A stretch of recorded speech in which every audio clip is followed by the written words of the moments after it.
अस्सलाम वालेकुम।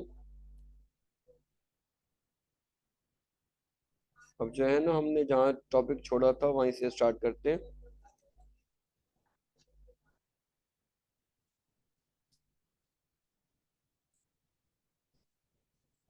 जो हम जो है ना चैप्टर नंबर 10।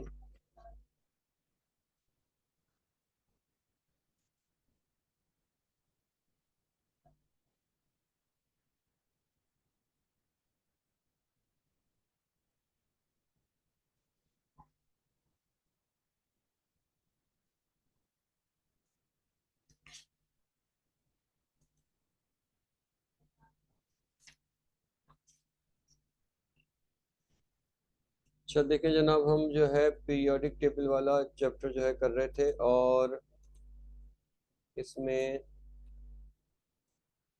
हमने क्या करना है कि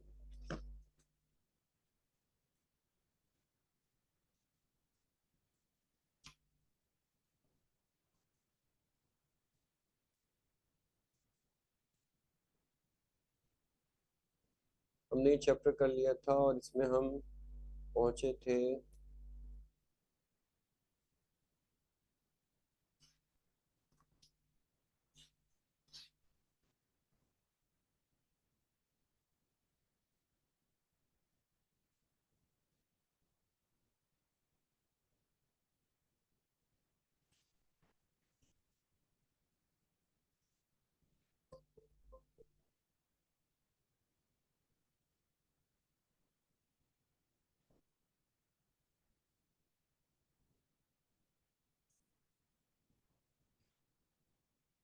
मुझे सेंड करो।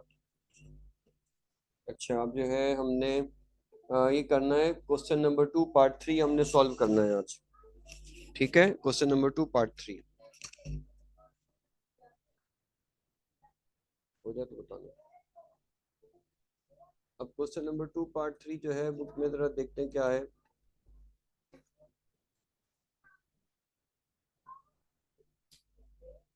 लाइट।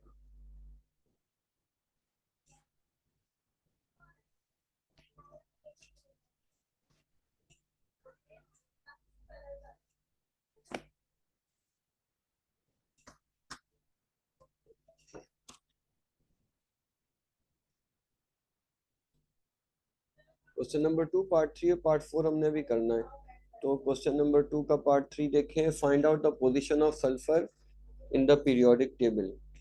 तो पोजीशन ऑफ सल्फर जो है ना वो हमने मेरे ख्याल से कर ली थी। Find out the position of an element of the, ये क्वेश्चन नंबर 2 सल्फर की पोजीशन जो है ना, मुझे लग रहा है कि हमने ये क्वेश्चन किया हुआ है।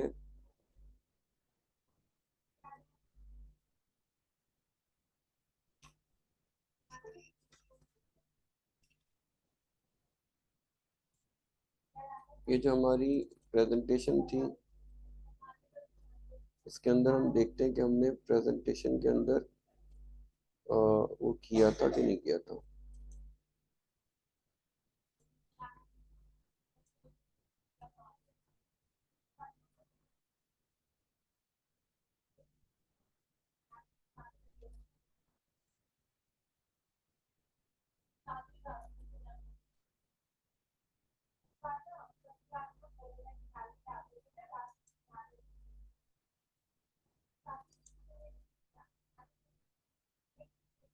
ऐसे बड़ा आसान सा है, ये आप लोग जो है ना वो पहले मैट्रिक क्लास में इस तरह के आप क्वेश्चन कर चुके हैं।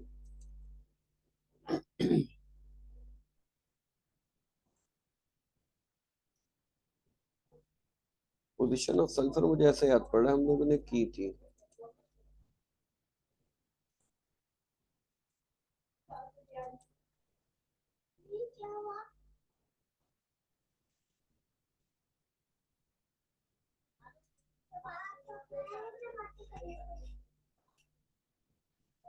अब ये देखिए पोजीशन ऑफ सल्फर पे अगर हम,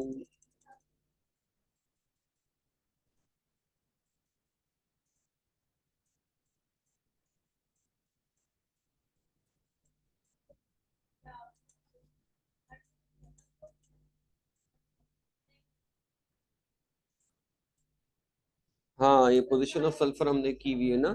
हमने यहाँ से देखा था कि इसकी इलेक्ट्रॉनिक कॉन्फ़िगरेशन जो है ना ये है, तो चूंकि पी के ऊपर एंड हो रही है तो इसका ब्लॉक पी होगा, और चूंकि थर्ड थ्री पर एंड हो रही है इसका मतलब है कि इसका पीरियड थ्री होगा, और चूंकि इसके वैलेंस शेल में 6 इलेक्ट्रॉन्स आ रहे हैं तो ये ग्रुप 6A का मेंबर होगा, या ग्रुप 6A कह देंगे, या फिर हम कहेंगे कि ग्रुप नंबर 16 का मेंबर है। ठीक है,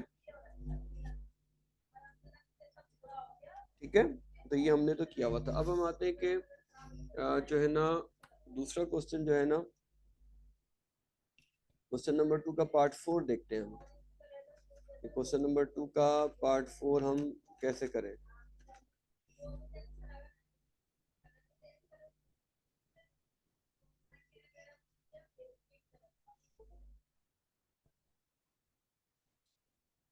अब क्वेश्चन नंबर 2 पार्ट 4 में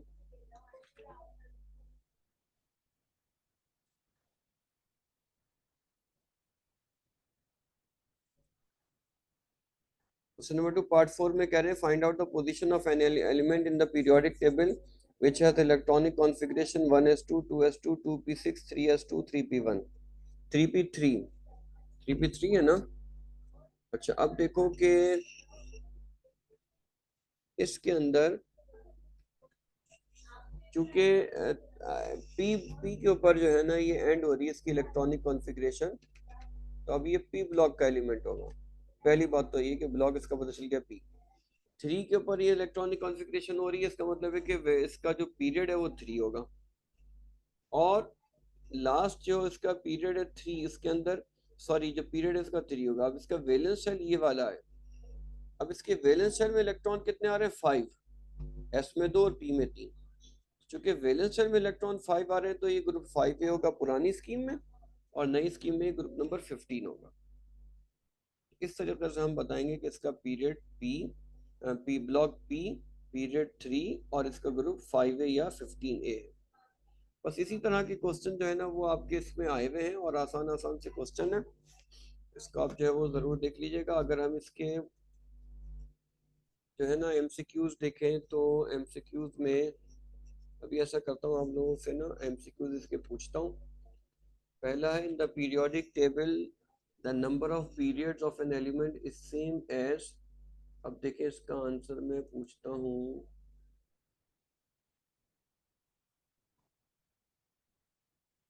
अब्दुल रहमान अपना माइक ऑन करो, मुझे इसका जवाब यस बताओ। सर। एमसीक्यू नंबर 1 का आंसर बताओ। In the periodic table the number of period of an okay element is sir, same as the. the number of period of an element, number of period will be same as the atomic नहीं atomic number. नहीं नहीं नहीं, atomic number तो जा रहे हैं को 108 के करीब एलिमेंट है, एटॉमिक नंबर 108 है तो पीरियड 108 थोड़ी है। atomic ग्रुप नंबर, जो ग्रुप नंबर होता है वो पीरियड नहीं नहीं नहीं, पीरियड ऑफ एन एलिमेंट, ऐसे पीरियड पीरियड पीरियड तो वाला होता है ना। पीरियड से सात है सिर्फ। 7 पीरियड्स है, ठीक है। तो प्रिंसिपल क्वांटम नंबर। हाँ प्रिंसिपल क्वांटम नंबर जो है ना, जो प्रिंसिपल क्वांटम नंबर होता है ना जिसके ऊपर इलेक्ट्रॉनिक कॉन्फ़िगरेशन आर एंड हो रही होती है, तो उसका जो प्रिंसिपल क्वांटम नंबर होता है ना वो जैसे 3p3 पर एंड हो रही है तो थ्री इसका प्रिंसिपल क्वांटम नंबर है। ठीक ठीक। ठीक है, तो प्रिंसिपल समझ गया। क्वांटम नंबर जो है ना वो हमें ये बताता है कि इसका जो है पीरियड पीरियड कौन सा है। Yes sir. ठीक है, अब जो है ना फहीम एमसीक्यू नंबर 2 बताओ भाई। इलेक्ट्रोनेगेटिविटी किसकी हाईएस्ट होती है। इलेक्ट्रोनेगेटिविटी सर क्लोरीन की। फ्लोरीन, हाँ ए, यानी फ्लोरीन की इलेक्ट्रोनेगेटिविटी सबसे हाई होती है। अच्छा अब इनमें से किसको वाटर में डिसॉल्व करेंगे तो बेस बनेगा, ये फैजान अफजल, चलो भाई तुम बताओ। इनमें से किसको डिसॉल्व करेंगे तो वो बेस बनेगा।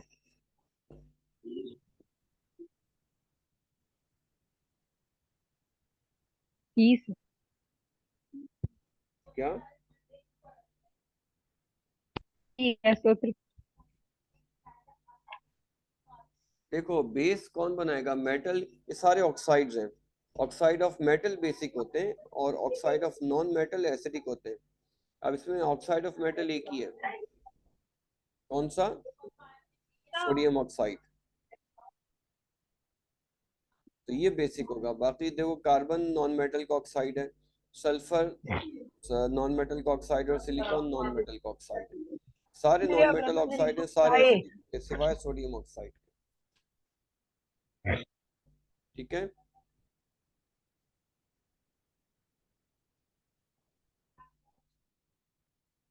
अब इसके बाद देखें, अब इसके बाद है which is correct for magnesium 12। ये मैं पूछूंगा अब्दुल्ला से। चलो भाई अब्दुल्ला बताओ, which is period correct. 2 element. Magnesium 12 नहीं, पीरियड 2 में थोड़ी होता है। एल्कलाइन होंगे फिर। अल्कलाइन अर्थ मेटल, हाँ अल्कलाइन अर्थ मेटल ग्रुप 2 का मेंबर है ना, तो अल्कलाइन अर्थ मेटल होगा। ठीक है ठीक है ठीक है ठीक है। अच्छा अब्दुल्ला, अब्दुल्ला के बाद अब जो है ना जीशान, तुम अगला एमसीक्यू बताओ इसका answer. An element has electronic configuration 1s2, 2s2, 2p6, 3s2, 3p2 belongs to group 3 है सर। ग्रुप 3 है। तो 3A कैसे होगा? 3A तो नहीं होगा। सर सर लास्ट शेल्स का 3 है ना। नहीं, लास्ट लास्ट शेल, देखो लास्ट शेल थर्ड तो इसका लास्ट, थर्ड तो इसका लास्ट पीरियड है, इसका पीरियड 3 होगा ना। देखो आखिरी में 3p2 आ रहा है, तो आखिर में जो कोफिशिएंट है वो 3 है। 3 हमें बता रहे कि थर्ड पीरियड में है।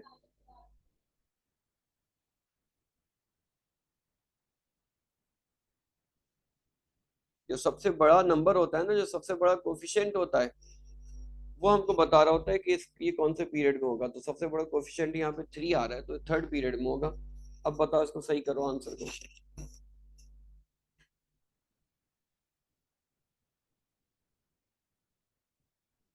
ईशान तुम कहाँ थे, गायब हो गए हो? ईशान जवाब दो।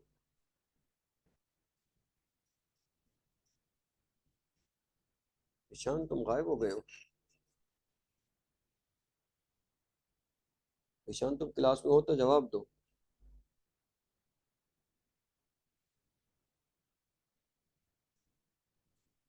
सर वो माइक म्यूट किया हुआ था। हाँ तो ठीक है, अब बताओ ना। ये सर पीरियड 2 होगा। ये पीरियड 2 नहीं होगा, इसलिए कि इलेक्ट्रॉनिक कॉन्फ़िगरेशन में सबसे बड़ा नंबर 3 आ रहा है, तो इसका पीरियड 3 होगा। एक सेकेंड सर।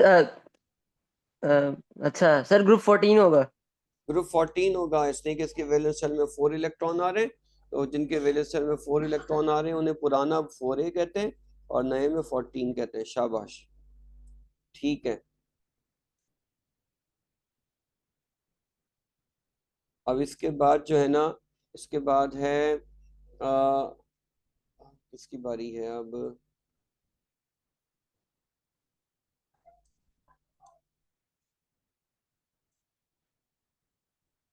चलो भाई अब्दुल रहमान अफजल तुम बताओ। अब्दुल रहमान अफजल,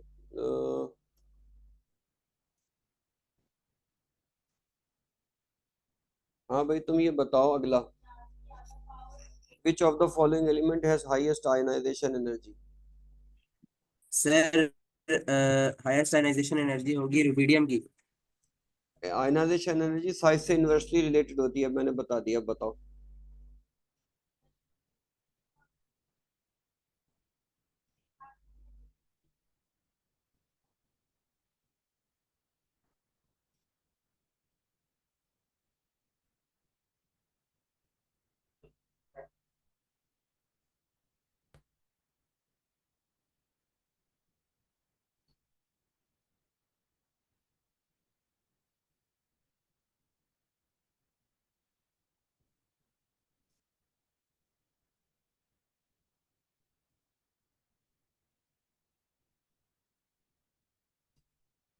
बताओ भाई।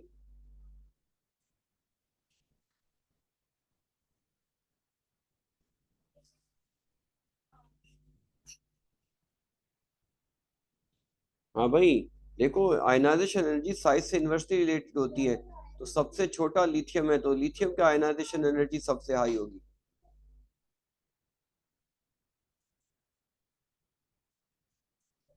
लोवेस्ट इलेक्ट्रॉन एफिनिटी किसकी होगी?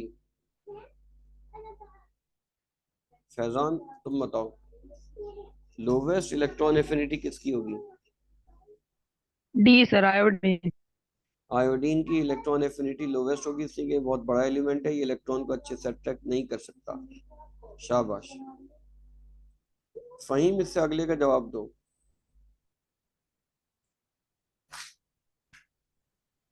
Sir, which of the following oxide is amphoteric? Amphoteric.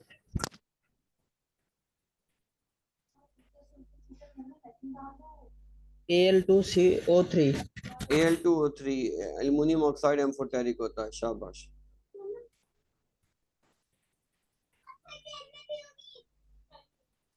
अच्छा, अब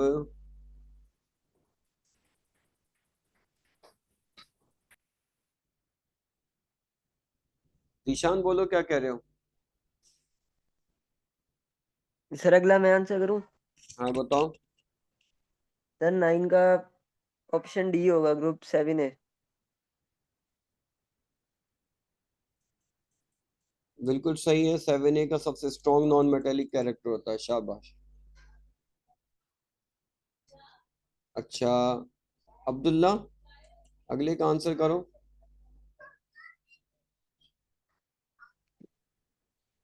Which atom has smaller ionization energy? Sir इसका होगा बी, ए, बोरॉन। बोरॉन से छोटा कार्बन है, और एल्युमिनियम तो बहुत बड़ा है। एल्युमिनियम नीचे आ रहा है, वो बड़ा है, और नाइट्रोजन तो इनमें सबसे छोटी है। और एल्युमिनियम जो है ना, एल्युमिनियम बड़ा है ना, इससे कि एल्युमिनियम थर्ड पीरियड में आ रहा है, ये सारे सेकंड पीरियड के हैं। क्या बोलते हो, बताओ, समझ में आई? यस सर, यस सर, आगे समझ में। इनमें साइज बड़ा एल्युमिनियम एल्यूमिनियम सबसे का। बड़ा है, इससे कि वो थर्ड पीरियड में आ रहा है। ठीक है बेटा, अब ये जो है ना, ये चैप्टर हमारा तमाम हुआ। और जो है ना, मैं देखता हूँ कि अगर हम अब चैप्टर नंबर हमने अगर 8 शुरू करें। चैप्टर नंबर 8 एसिड और बेस वाला है ना? एसिड बेस वाला चैप्टर कौन सा, 9 है?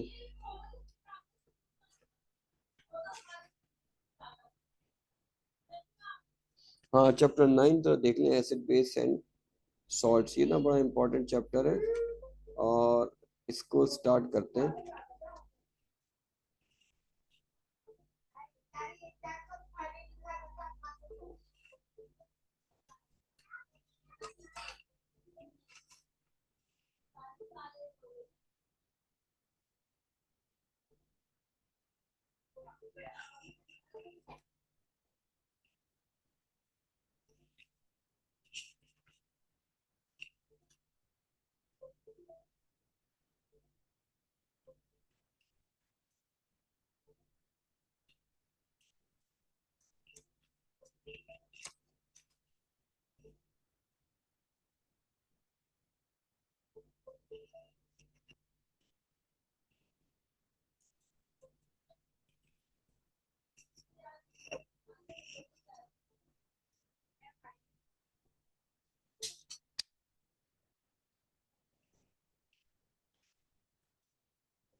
अच्छा जनाब,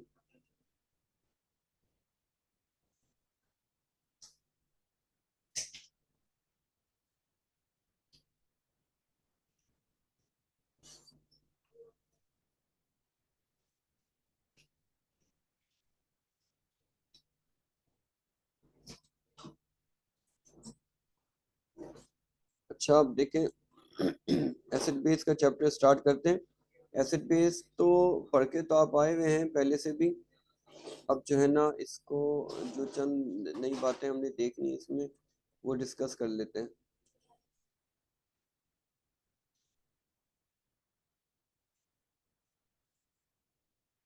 देखें ये जो है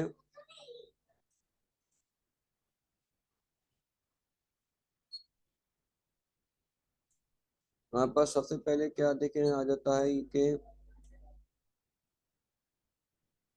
हमारे पास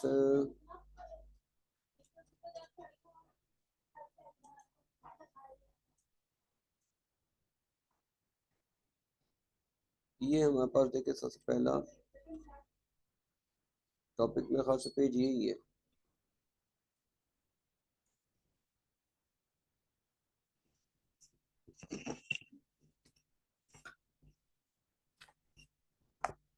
देखें और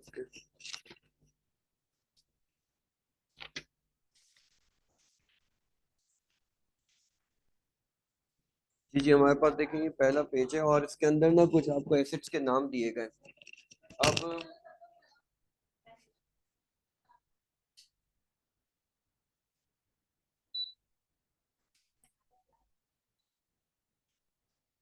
देखिए ये जो एसिड्स के जो नाम दिए गए हैं ना, ये लैक्टिक एसिड जो है ना जो है ये अगर जब मिल्क फट जाता है ना तो उसके अंदर ये लैक्टिक एसिड पैदा हो जाता है। सिट्रिक एसिड सिट्रस फ्रूट्स में होते हैं। उसके बाद फॉर्मिक एसिड जो है ना ये इंसेक्ट्स की बाइट में होता है। टार्ट्रिक एसिड जो है ना वो इसे उर्दू में टार्ट्री कहते हैं। जो लोगों को खट्टी कड़ी खाने की आदत होती है ना तो वो अगर दही खट्टा नहीं है ना तो फिर वो कड़ी में टार्ट्री डाल देते हैं। या जो गोलगप्पों का पानी होता है ना उसमें टार्ट्री बहुत ज़्यादा होती है तो टार्ट्रिक एसिड एक खट्टा सा एसिड होता है ये। इसके अलावा जो डिस्प्रिन होती है ना पानी में जाके डिजोल्व हो रही होती है वो भी थोड़ी सी खट्टी फील हो रही होती है इसलिए कि उसके ऊपर जो अपर कोटिंग होती है ना वो टार्ट्रिक एसिड की होती है। मैलिक एसिड जो है ना एप्पल वगैरह में पाया जाता है। इसके बाद देखें कि इन्होंने एक एग्जांपल दी है कि HCl वाटर में रिएक्ट कर वाटर में जो है वो होगा तो फिर क्या होगा कि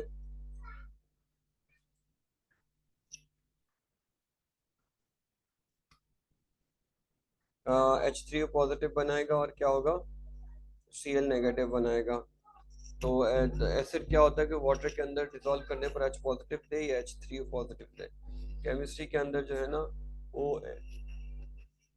H पॉजिटिव और H3O पॉजिटिव एक ही बात मानी जाती है। इसके अलावा देखें कि जो नीचे है ना नीचे कैल्शियम ऑक्साइड दिया हुआ है। अभी जो कैल्शियम ऑक्साइड है ना, ये एक मेटल का ऑक्साइड है। मेटल ऑक्साइड बेसिक होते हैं, तो ये वाटर में डिसॉल्व होने के बाद कैल्शियम हाइड्रोक्साइड दे रहा है। कैल्शियम हाइड्रोक्साइड क्या है? ये बेस होते हैं, अल्कली भी कहते हैं, बेस भी कहते हैं।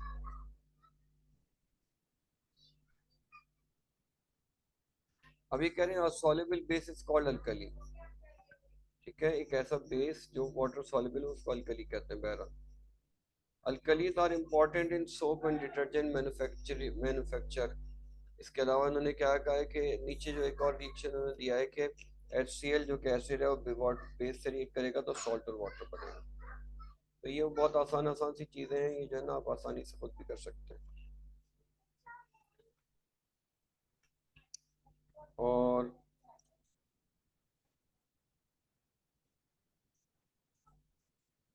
इसके बाद जो है ना हमने जो एक अहम टॉपिक है वो देखना है, ये क्या है कि इसमें क्या है कि conjugate acid and base pair. अब ये आपको याद रखना है कि हर एसिड के अंदर जो है ना वो क्या होता है, एक बेस होता है और हर बेस के अंदर एक एसिड छुपा हुआ होता है। एसिड प्रोटॉन डोनर होता है। अगर एसिड प्रोटॉन दे देगा तो वो कॉन्जुगेट बेस बन जाएगा। और बेस प्रोटॉन एक्सेप्टर होता है। बेस अगर प्रोटॉन गेन कर लेगा, बेस अगर प्रोटॉन गेन कर लेगा तो वो क्या बन जाता है, कॉन्जुगेट एसिड बन जाता है। अब ये बात आपने याद रखनी है कि एसिड और बेस जो है ना ये आपको रिएक्शन के लेफ्ट हैंड साइड पे मिलेंगे और कॉन्जुगेट एसिड और कॉन्जुगेट बेस आपको रिएक्शन के राइट हैंड साइड पर मिलेंगे। अब यहाँ देखो कि ये एसिड है, क्यों? इसने कि इसने प्रोटॉन डोनेट किया HCl ने। और बेस है ये, क्यों? इसने कि बेस ने, वाटर ने क्या किया, प्रोटॉन गेन किया। अब HCl प्रोटॉन लूज करने के बाद कॉन्जुगेट बेस बन गया और बेस प्रोटॉन गेन करने के बाद कॉन्जुगेट एसिड बन गया। ठीक है, इसी तरह आप देखें ionization of ammonium hydroxide in water, या अमोनिया को वाटर के अंदर डिसॉल्व कर रहे हैं। अमोनिया जो है ना वो क्या है, बेस है। क्यों भाई बेस है? इसलिए कि अमोनिया प्रोटॉन गेन करके NH4 पॉजिटिव बना रही है। जो चीज H पॉजिटिव गेन करेगी वो खुद पॉजिटिव हो जाएगी, तो NH3 ने H पॉजिटिव गेन किया और वो NH4 पॉजिटिव बन गई। वाटर क्या है, एसिड के तौर पर काम कर रहा है। आप देखेंगे यहाँ ना वाटर जो है वो क्या बन जाता है, एसिड के साथ बेस, ऊपर एसिड के साथ बेस बन गया, तो अब यहाँ बेस के साथ वाटर एसिड बन गया।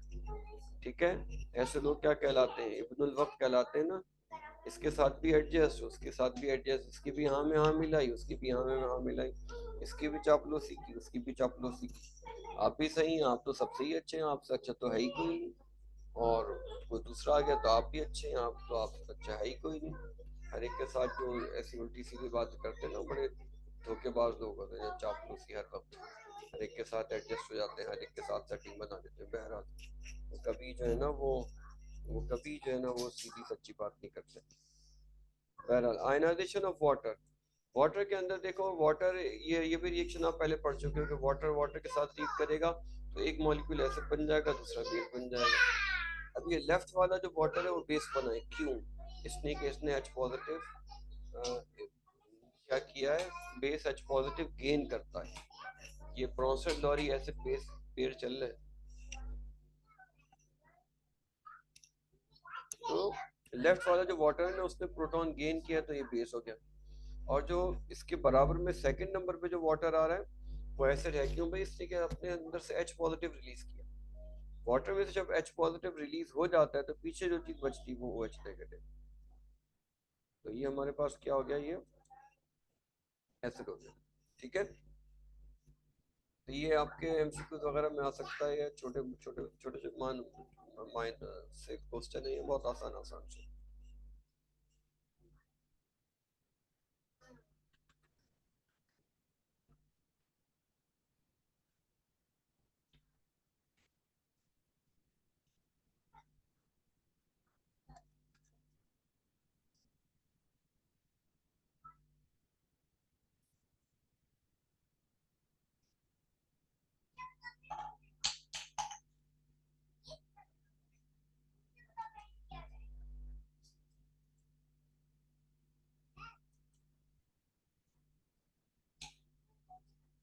अच्छा ये हमने कर लिया। अब इसके बाद जो है ना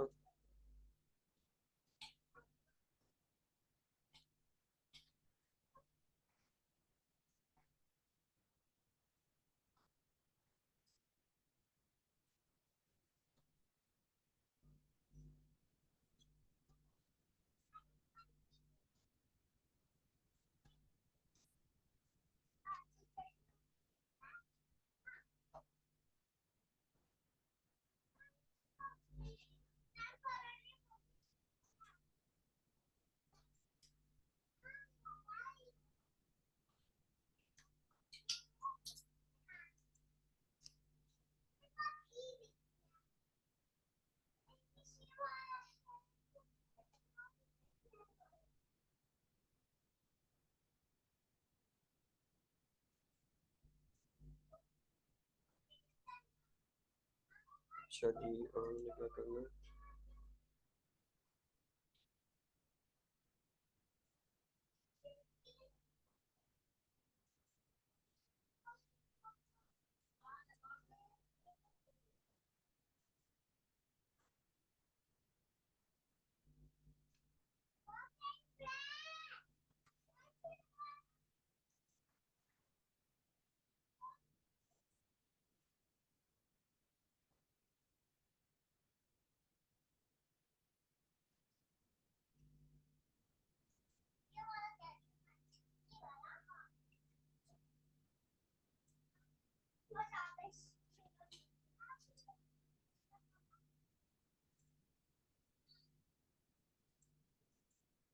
अच्छा, अब देखें, ये जो है ना, ये बड़ा अहम सा है। ये एमसीक्यूज टाइप के से है, ये आपको आ सकता है कि है बड़ा आसान सा है।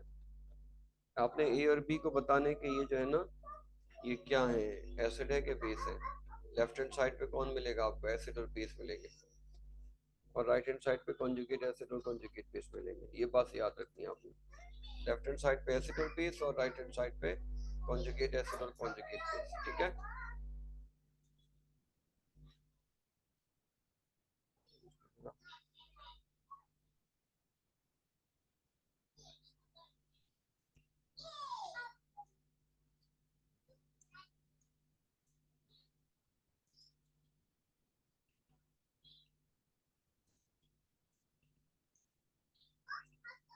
अब देखो, पहला HCl और वाटर है, और Cl नेगेटिव बन रहा है और H3 पॉजिटिव बन रहा है। अब देखो, इसमें कौन एसिड है कौन बेस है।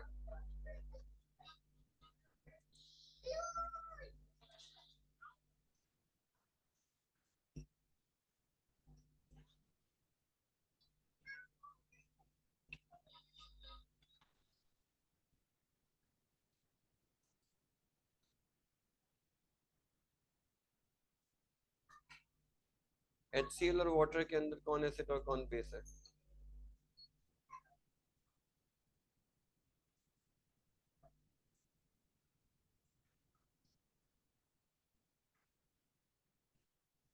अब देखो, HCl ने किस में कन्वर्ट हो गया, Cl नेगेटिव में, जिसका क्या मतलब है, इसने H पॉजिटिव दिया है, तो HCl क्या हो गया, एसिड हो गया। और वाटर ने क्या किया है, वाटर H3O पॉजिटिव में कन्वर्ट हो रहा है, इसका मतलब है कि इसने एक H पॉजिटिव लिया है। तो जो चीज वो H पॉजिटिव ले ले, वो क्या होती है, बेस होती है। HCl ने एज एन एसिड बिहेव किया, और वाटर एज अ बेस है, ठीक है। और Cl नेगेटिव क्या है, ये चूंकि एसिड से आया है तो इसका नाम कॉन्जुगेट बेस होगा। और H3O पॉजिटिव क्या है, H3O पॉजिटिव बेसिकली वाटर से बना होगा, तो वाटर के ऊपर अगर H पॉजिटिव आ जाए तो वो उसका क्या मतलब है कि वो उसने बेस के तौर पर काम किया वाटर ने, और जो बेस जो है वो प्रोटॉन गेन करके कॉन्जुगेट एसिड बना देता है। तो H3O पॉजिटिव कॉन्जुगेट एसिड है। दोबारा सुनने में इसको रिपीट कर रहा हूँ, ये जो है ना, इस वाले रिएक्शन में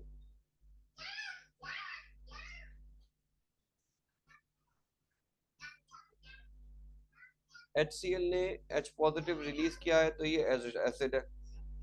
और एसिड का होता है कॉन्जुगेट बेस, तो H पॉजिटिव रिलीज करने के बाद जो क्लोराइड बना उसे हम कहेंगे कॉन्जुगेट बेस।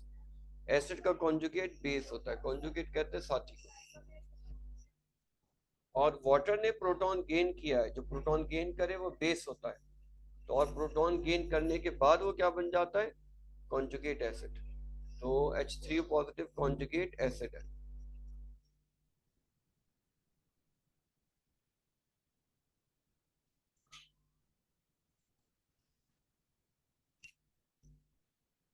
अब इसके बाद आते हैं नीचे वाला जो रिएक्शन है, इसमें नाइट्रिक एसिड और वाटर है।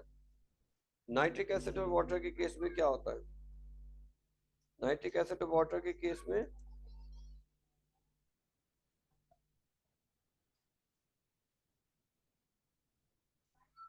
नाइट्रिक एसिड और वाटर के केस में क्या हो रहा है कि नाइट्रिक एसिड में से H पॉजिटिव निकल रहा है और वो नाइट्रेट आयन बना रहा है। तो नाइट्रिक एसिड ने H पॉजिटिव दिया तो ये एसिड हो गया, और नाइट्रेट आयन कॉन्जुगेट बेस हो गया। और वाटर ने क्या किया कि वाटर ने H पॉजिटिव गेन किया है। इस रिएक्शन में वाटर ने क्या किया भाई, वाटर H3O पॉजिटिव बन गया है, वाटर ने H पॉजिटिव गेन किया है। तो जो चीज H पॉजिटिव गेन करे वो क्या होती है, बेस होती है, और बेस H पॉजिटिव गेन करने के बाद H3 पॉजिटिव बन गया, वो कॉन्जुगेट एसिड है। अब इसके बाद है अमोनियम आयन। अमोनियम आयन क्या कर रहा है, अमोनियम आयन वाटर गेन करके NH4 पॉजिटिव बना रहा है, sorry an ammonium ion H positive lose करके NH3 बना रही है। तो जो चीज NH अपने अंदर से H पॉजिटिव को बाहर निकालते है वो क्या होती है, वो एसिड होती है। तो अमोनियम आयन एसिड है। और वाटर क्या है, वाटर ने प्रोटॉन गेन करके H3O पॉजिटिव बना रहा है। तो वाटर प्रोटॉन गेन कर रहा है, इसका क्या मतलब है कि वाटर क्या है, जो प्रोटॉन गेन करता है वो बेस होता है, और H3O पॉजिटिव क्या हो जाएगा, कॉन्जुगेट एसिड। ठीक है, तो लेफ्ट साइड पे हमें डिसाइड करना है एसिड कौन है, बेस कौन है। राइट साइड पे हमने डिसाइड करना है कि कॉन्जुगेट और एसिड कौन है और कॉन्जुगेट बेस कौन है। कॉन्जुगेट एसिड क्या होता है, एसिड का कॉन्जुगेट बेस होता है और बेस का कॉन्जुगेट एसिड होता है। यानी एसिड में एक कॉन्जुगेट बेस होगा और बेस के अंदर एक कॉन्जुगेट एसिड होगा। अमोनियम आयन तक आ गए थे, फिर वाटर की हम ये केस हम पहले पढ़ चुके हैं। फिर वाटर का, ये वाटर का रिएक्शन है कार्बोनेट आयन के साथ।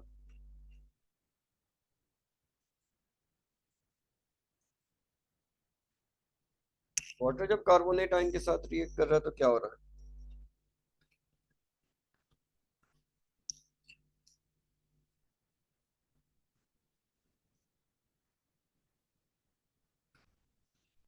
वाटर कार्बोनेट आयन के साथ रिएक्ट कर रहा है तो वाटर चेंज हो रहा है OH नेगेटिव में, यानी वाटर ने अपना H पॉजिटिव दे दिया। तो OH नेगेटिव क्या होगा, प्रोटॉन के निकल जाने के बाद ये जो एसिड, वाटर चूंकि क्या है अपने इसने H पॉजिटिव दिया है, तो वाटर क्या बन गया, OH नेगेटिव बन गया, और जो चीज H पॉजिटिव निकाल दे अपने अंदर से बाहर वो क्या होती है, एसिड होती है। और कार्बोनेट ने क्या किया है, कार्बोनेट ने H पॉजिटिव गेन किया है, तो जो चीज प्रोटॉन गेन कर ले वो क्या होती है, बेस होती है। तो कार्बोनेट एक बेस है, जबकि बाइकार्बोनेट जो राइट साइड पे है वो क्या है, कॉन्जुगेट एसिड। उसके बाद आ गया HClO4 और वाटर। HClO4 क्या बन गया है, ClO4 नेगेटिव। इसका मतलब है कि HClO4 ने प्रोटॉन दिया है, इसके अंदर से H पॉजिटिव निकला है, तभी तो ये नेगेटिव बचा है। तो H पॉजिटिव देने की वजह से क्या हो गया, HClO4 एसिड हो गया और ClO4 नेगेटिव कॉन्जुगेट बेस हो गया। और वाटर को देखें तो वाटर ने प्रोटॉन गेन करके H3O पॉजिटिव बनाया। तो प्रोटॉन गेन करने की वजह से ही क्या है, वाटर एक बेस है, वाटर बेस है, इससे प्रोटॉन गेन किया और प्रोटॉन गेन करने